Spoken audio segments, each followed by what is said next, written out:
I am Hindi teacher Amod व्याकरण chapter first भाषा लिपि और व्याकरण। बच्चों आज हम पढ़ेंगे भाषा लिपि और व्याकरण के बारे में। भाषा एक ऐसा माध्यम है जिसके द्वारा मनुष्य अपने मन के भावों तथा विचारों का आदान प्रदान अन्य लोगों के साथ करता है। भाषा अंडरलाइन असली परिभाषा ऑल्सो। भाषा कहते एक ऐसा माध्यम है जिसके द्वारा प्रत्येक मनुष्य अपने मन के भावों विचारों को दूसरों के सामने प्रकट करता है। आदान मीन दूसरों के सामने रखना और प्रदान मीन दूसरों से प्राप्त करना विचार। और भाषा के भेद, भाषा के दो भेद होते हैं। फर्स्ट मौखिक भाषा, सेकंड लिखित भाषा। फर्स्ट मौखिक भाषा, जब मनुष्य अपने मन के भावों तथा विचारों को बोलकर अथवा कहकर दूसरों तक पहुंचाता है तो वह मौखिक भाषा कहते हैं। अंडरलाइन बच्चों मौखिक भाषा परिभाषा ऑल्सो भेद ऑल्सो। तो मौखिक भाषा उसे क्या कहते हैं जो मनुष्य अपने मन के विचारों और भावों को बोलकर दूसरों को तक अपने विचारों को पहुंचाता है, उसे मौखिक भाषा कहते हैं। लिखित भाषा वो होती है जो मनुष्य अपने मन के भावों और विचारों को दूसरों तक लिख कर पहुँचाता है, वह लिखित भाषा।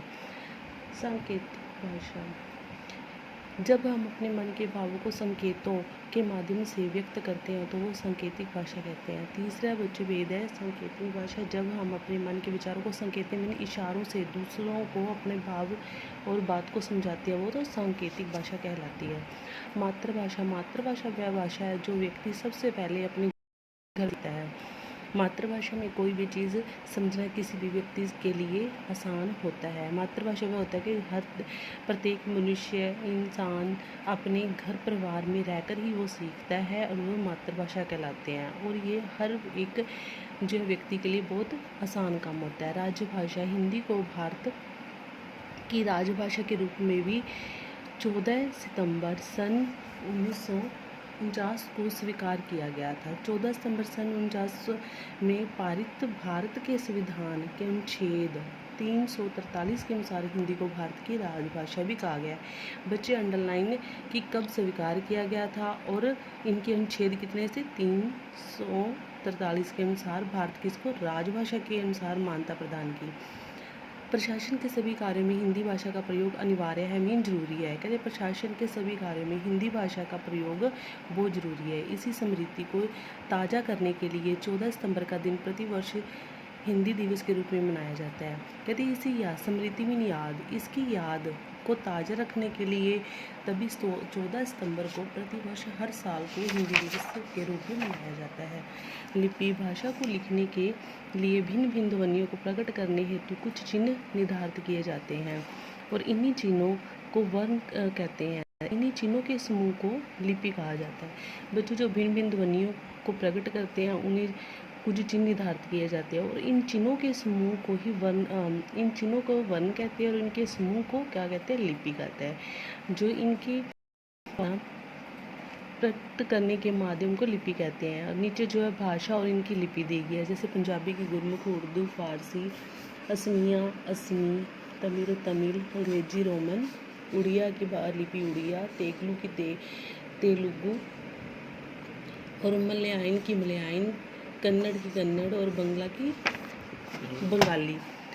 व्याकरण, ये नेक्स्ट बच्चे व्याकरण अंडरलाइन वह शास्त्र जो भाषा के शुद्ध रूप से शुद्ध लेखन तथा शुद्ध वाचन के लिए भाषा के आवश्यक नियमों को जान करते हैं, उसे व्याकरण कहते हैं। व्याकरण के ज्ञान के बिना किसी भी भाषा का समुचित ज्ञान नहीं हो सकता। भाषा को सीखने के लिए उनके वर्णों तथा वाक्यों का ज्ञान होना आवश्यक है। अतः व्याकरण में वर्णों, शब्दों अतः वाक्यों पर विचार किया जाता है।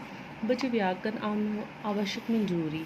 वाक्य एक वह शास्त्र है जिसको भाषा को शुद्ध रूप से बोलना और लिखना क्या जो है हमें सिखाता है और उसे व्याकरण कहता है। जो व्याकरण शुद्ध भाषा को लिखना और बोलने के लिए प्रयोग करते हैं उसे व्याकरण कहते हैं। भाषा के ज्ञान के बिना तो कहते किसी भाषा का ज्ञान हो ही नहीं सकता, और भाषा को लिखने के लिए उनके वर्णों और भाषा व्याकरण का ज्ञान भी होना बहुत ज़रूरी होता है।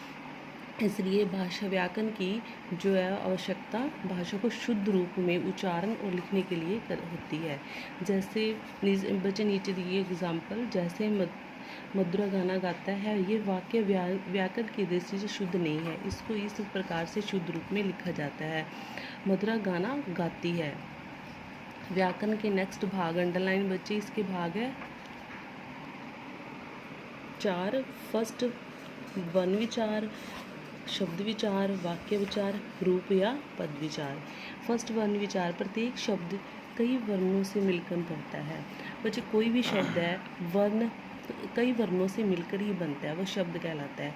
वर्ण विचार के अंतर्गत वर्णों के आकार, उच्चार और उसके मेल से शब्द निर्माण का अध्ययन किया जाता है, और वर्ण विचार के द्वारा ही जो वर्णों की आचार, उसका उच्चारण में बोलना और उसके मेल को शब्द निर्माण का ध्यान किया जाता है। एक शब्द का नया रूप, शब्द निर्माण, शब्द को नया रूप दिया जाता है।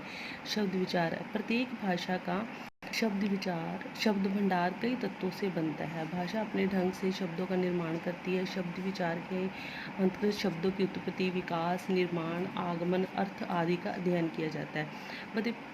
जो है बच्चे, प्रत्येक भाषा का जो शब्द भंडार होता है कई शब्द तत्वों से मिलकर बना होता है, और भाषा अपने ढंग से शब्दों का निर्माण करती है, उच्चारण करती है, विकास करती है, निर्माण करती है और उसका अध्ययन भी करती है।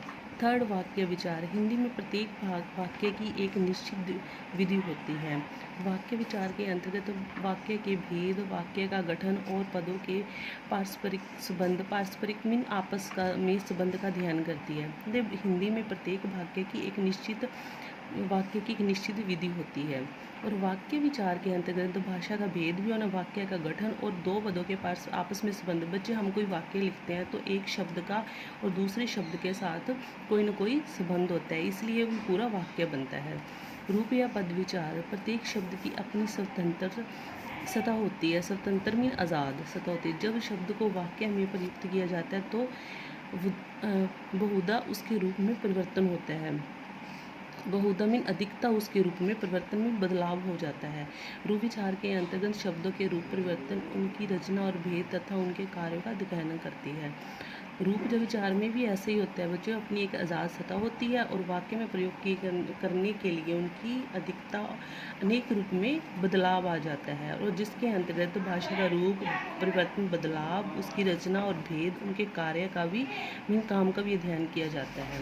नेक्स्ट बच्चे, अंडरलाइन मानक भाषा। मानक भाषा, भाषा का शुद्ध रूप जो समाचार पत्रों, पत्रिकाओं, पुस्तकों, टेलीविज़न, रेडियो आदि पर प्रयोग की जाती है। खड़ी बोली हिंदी की मानक भाषा है, और खड़ी बोली हिंदी की वर्तनी में कुछ परिवर्तन किए गए हैं, जिसमें मुद्रण, टंकन की सुविधा रही। यही रूप कंप्यूटर पर भी प्रयोग किया जाता है। ये बदलाव इस प्रकार है बच्चे, अंडरलाइन, खड़ी बोली हिंदी भाषा की मानक रूप है, और इसका प्रयोग है जो शुद्ध रूप में समाचार, पत्रिकाओं, पुस्तकों, टेलीविज़न, रेडियो आदि पर प्रयोग की जाती है।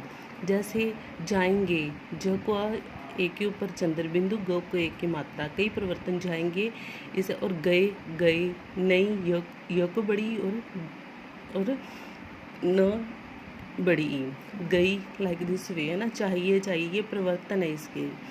नेक्स्ट हमने क्या सीखा, क्वेश्चन आंसर।